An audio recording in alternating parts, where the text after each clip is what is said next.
Everyone আসসালামু আলাইকুম। মালয়েশিয়াতে আসতে না পারা সেই 18,000 কর্মী মালয়েশিয়াতে আসতে পারবে কি?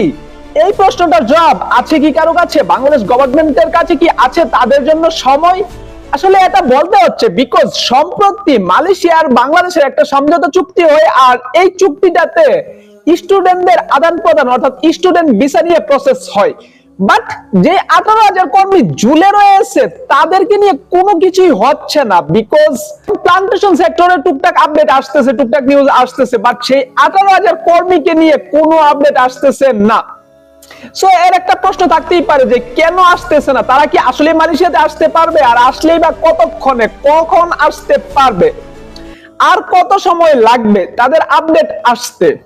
দেশে সরকার চেঞ্জ হলো, নতুন সরকার আসলো, কিন্তু তাদের অবস্থা ঠিক সেই রকমই রয়েছে যেই রকম আগে ছিল। দোয়াশা। মালয়েশিয়ান সরকার ঘোষণা দিল, তারপরে 1 মাস গেল, 2 মাস গেল, এখন ডিসেম্বরে চলে আসলো, বাট তাদেরকে নিয়ে অফিসিয়ালি যে আপডেটটা এখনো পর্যন্ত পাবলিকলি বলা হচ্ছে সেটা হচ্ছে কাজ হচ্ছে, যে তাদেরকে দ্রুতই পাঠানো হবে। এই দ্রুতটা কবে?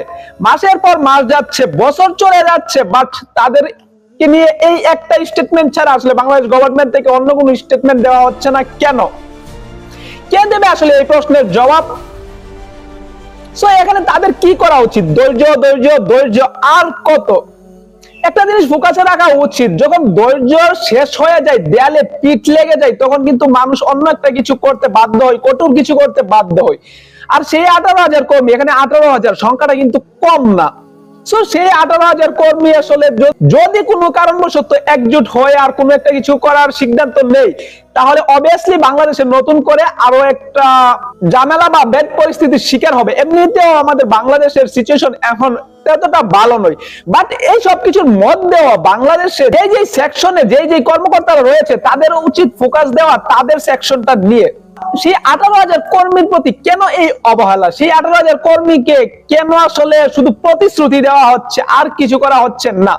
কিভাবে তাদের লিস্ট করা হচ্ছে বা কিভাবে লিস্ট করা হবে, বা লিস্ট পাবলিকলি ওপেন করা, যে এই লিস্টের ভিতরে যারা আছে তারা মালয়েশিয়াতে যেতে পারবে, তারা এই সেই 18,000 কর্মীর অন্তর্ভুক্ত।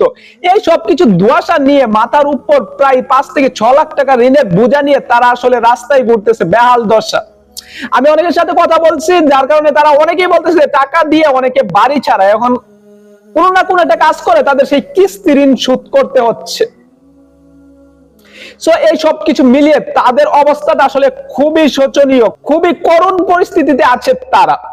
বাট তাদেরকে নিয়ে কোনো নিউজই আপডেট দিচ্ছে না, কোনো কিছুই হাইলাইট হচ্ছে না। আর এই সব কিছুর মধ্যে একটা প্রশ্নই থাকে বাংলাদেশ সরকারের কাছে, কেন আসলে তাদেরকে নিয়ে কোনো আপডেট নাই? কেন তাদের প্রতি অবহেলা করা হচ্ছে?